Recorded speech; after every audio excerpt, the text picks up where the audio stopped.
Okay, so I'm going to talk a little bit specifically about self-inquiry, and yeah, a lot of this we've talked about already, but I'm just going to draw in some different little quotes and teachings from different traditions and different teachers.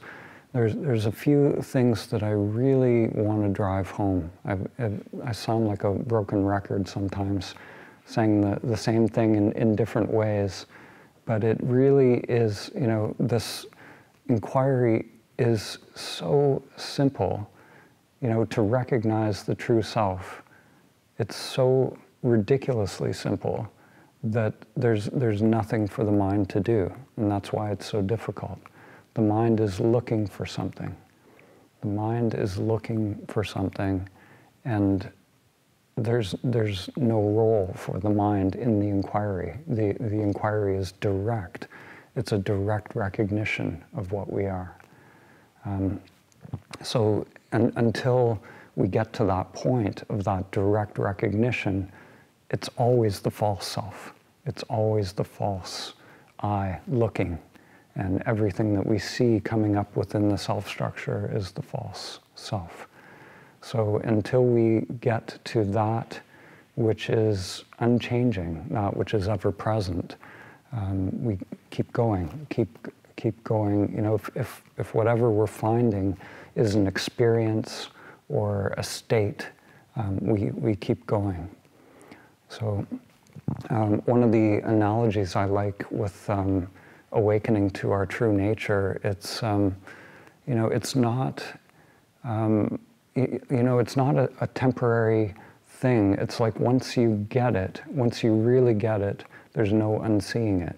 So the analogy I sometimes use is it's like when you're a little kid and you see that Santa Claus is actually your uncle. It's like the beard slips down or whatever, and it's like, oh, okay, that's not who I thought it was. So, you know, you can't unsee that. It's kind of like that. Like once you realize you are not this character, you know, once you realize that there's this pure awareness that it has been here all along, you can't unsee that. So it's different than just an experience. You know, in the experiences, with all these different techniques and things we can do to evoke experiences and psychedelics, you know, people will have experiences of merging, seeing God, you know, all these peak states, you know, or you know, energy bodies. It doesn't matter what it is, but if it's not here now, it's not the true self. You know, if that experience is in the past, then who are you now? Who's here now? And so the way to engage in self-inquiry is to recognize the limitation of the mind, to enter into what I've said all along is a don't know mind. So I'm going to read a few quotes here to kind of reinforce this point. So this is from St. John of the Cross. He says, "To come to the knowledge you have not, you must go by the way which you know not." So if you're just doing what you've always done, you'll get what you've always got. You know, if you've you've got these tools or these things that you know lead to some place in particular, then you'll probably eventually end up in that place, and that will be a temporary experience. But the mind can't know our true nature. The mind only knows memories. It only knows the past. You know, so it's only when the mind becomes completely transparent that it's like we've created the fertile ground or the space for awakening to happen. And that mind has to be a not knowing mind to the depth of the unconscious. You know, so even the unconscious mind, this is what we're doing in this practice, is bringing up the unconscious so that it can be cleared, so that it can be let go. So this don't know mind, you know, is the whole mind, you know, right to the depth of the unconscious. And I'm gonna, this is a part of a poem by T.S. Eliot. I love T.S. Eliot. He's some people who are familiar with him don't realize that he was awake. It's very evident in his writing. This is called Wait Without Hope. I said to my soul, be still and wait without hope, for hope would be hope for the wrong thing. Wait without love, for love would be love of the wrong thing. There is faith, but faith and the love and the hope are all in the waiting. Wait without thought, for you are not ready for thought. So the darkness shall be the light, and the stillness the dancing.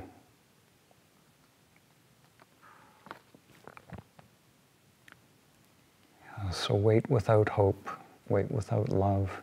You know, all of these things, you know, we think we know. You know, I lived for many years in a marriage where I said, I love you every day to someone. And, you know, now I know that there are many, many things, an infinite universe full of things that I don't know. You know, now I know that I don't know. And what we call love, we don't know what is possible. You know, there are possibilities for the unfolding of our life that are just waiting. They're just waiting.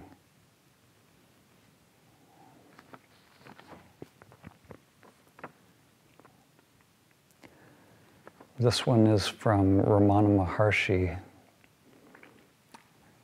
He says, if you hold this feeling of I long enough and strongly enough, the false I will vanish, leaving only the unbroken awareness of the real or immanent I. So we hold this sense of I am, this I amness.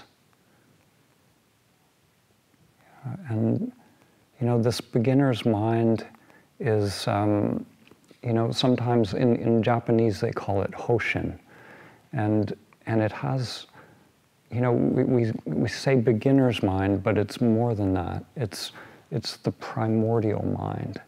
You know, it is like beginner's mind and you know, the path. It is the beginning and the end of the path. You know, beginner's mind is it. You know, it's this not knowing mind where the ego has, somehow we've unhooked from, you know, these skandhas. Somehow we've unhooked from, you know, this craving and aversion and this, you know, perceptual apparatus that's constantly in play. You know, so if we can be in that space, this is the primordial mind. This is the big mind. You know, there's an energy to it. There's a power to it. When we get that little I, that little contraction, that little controller out of the way, then the momentum of the universe is there. You know, this primordial mind. And this is expressed in different ways. One way I really love that conveys this is actually from the Egyptian tradition. So in the Egyptian tradition, one of the most prominent symbols is that of the scarab. So I have this little picture. This is an Egyptian scarab, and you find these little scarabs. like people would have them in their homes. They're everywhere. They were everywhere in ancient Egypt. And so you can see the scarab, it's actually the dung beetle, you know. So here we have the moon at the bottom. So he's moving away from the moon and towards the sun. And the moon represents the little mind, the conditioned mind. You know, the moon is, it has no illumination of its own. It's sort of only bright. It's only there, you know, being seen because it's being illuminated by something greater. So this is sort of the world of illusion, you know, the world of the Maya, the false mind, and this is the sun. And the scarab is, you know, the scarab, if you look at them, you know, these little dung beetles, they work day and night, like rolling these balls of dung. You know, it's a great metaphor for the spiritual path, kind of. So they're just rolling the ball of shit, basically, and it's not complaining though. Like it's just got this kind of primordial force in it, and in the Egyptian mystery schools, they would refer to the word for scarab in the ancient language was Capri. So they would refer to the initiates who would come to the mystery schools as Capri, as the scarabs. So the scarabs would, you know, you basically start out as a scarab, and some of the inscriptions on the tombs, like you'd find an inscription on a pharaoh's tomb, and it would say something like, "I am he who started out as Capri." You know, so it's like an awakened person or pharaoh or whatever it is who, you know, and they acknowledge this evolutionary force that is there. So we want to allow this evolutionary force to do its thing. You know, that it's the evolutionary power. It's that spiral of life. You know, it's the Kundalini, whatever you want to call it. It's alive in us. You know, it's what brought us to this place to do this work. So we don't want to shut that down. We want to always allow that to unfold. But the problem is the little mind will always co-opt it. So we feel that energy. You know, it's like this primordial evolutionary power that wants to awaken. It wants to return to the source. And then the mind goes, okay, how do I do it? And as soon as the mind does that, then there's some doing, right? It's like the mind will go and find some technique or read some book or find some teacher that will tell them something to do. And then they start doing, they start seeking. And so we want to stay with that primordial impulse directly, continuously, without getting caught in that mind. You know, and to me that is self-inquiry. You know, when Ramana Maharshi says, you know, hold this feeling of I, you know, that is it. It's connected to that. You know, it's like when we're just here, just aware, you know, open in a state of non-resistance, then, you know, it's inseparable from that primordial mind. The primordial mind can move. You know, we're not contracted in a state of resistance, in a state of seeking and polarity, and you know, it's like I love that Ouroboros image of the snake, you know, eating its own tail. You know, we get caught in that endless struggle.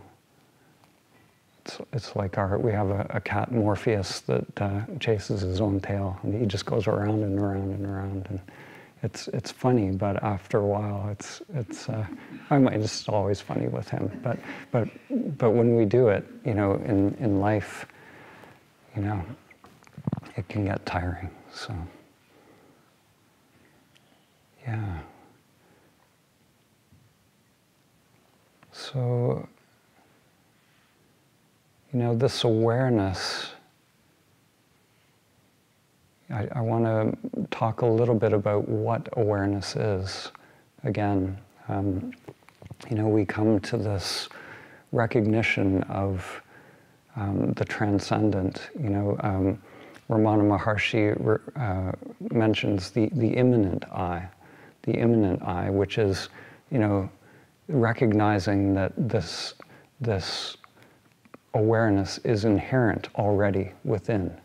That's what the immanent means, inherent within. So we come to this transcendent, and by coming to the transcendent, we recognize that it is also immanent. But we have to come to the transcendent. So this awareness, it's beyond. It's like in the Heart Sutra, it's gone far beyond. The awareness has no qualities, absolutely no qualities. So, the pure awareness doesn't do anything. It has no job. It's just purely aware. And when we come to that awakening, then there's this unfolding, this ever unfolding non-duality, where we come in direct contact with the immanent, in direct experience. The 10,000 things are recognized as that. I am that. Tattvam asi, that thou art. So it's not, if we only come to the transcendent, if we only are focused on going beyond, it's like that scarab, it's the scarab would be like, Icarus just flying towards the sun, just going in this direction. But we want to take this into life. We don't want to bypass life. We don't want to transcend life. But yet we have to realize the truth of what this is, to see it in its pure form, which is why the highest samadhi, nirvikalpa samadhi, is so important to realize when mind and body drop off. It's that which remains, it becomes aware of itself, it becomes clear what we are when there's no phenomena. So this, this scarab, the scarab force or scarab power, I like the term effortless effort. There's if you watch nature, if you've ever watched a dragonfly being born, trying to come out of its cocoon, it's an incredible work going on, but yet it's not really a struggle. It's like an effortless effort. It's like nature knows how to do it, and there's something in all of us, in these self-structures, that when we get ourselves out of the way, we get this little self out of the way, there's an intelligence there that knows, it's exactly like the butterfly going in the cocoon, like somehow it knows, it goes in there, it dissolves, and, there's an intelligence there. And if the butterfly had an ego, at a certain point, the ego would be, going, like, maybe I don't want to be a butterfly. Maybe maybe I'll just be a caterpillar with wings. It's yeah. Yeah, I think Adyashanti said that, actually. I stole that from him. Yeah. Yeah. Yeah, so, this question,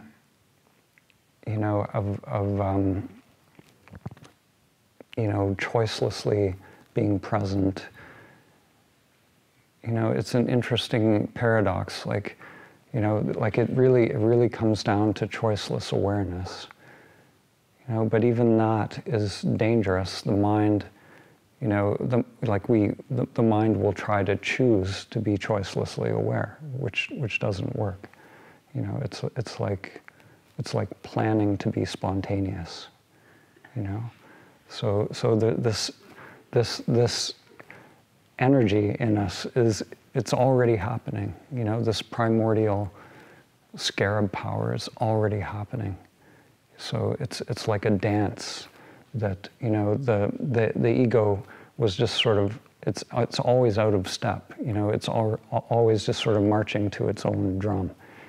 So it's really just coming into this alignment with what is already present, what's already unfolding inside of us. Just jumping into the stream. In Zen, there's a saying, if you want to come to stillness, then just let yourself go into the moving stream.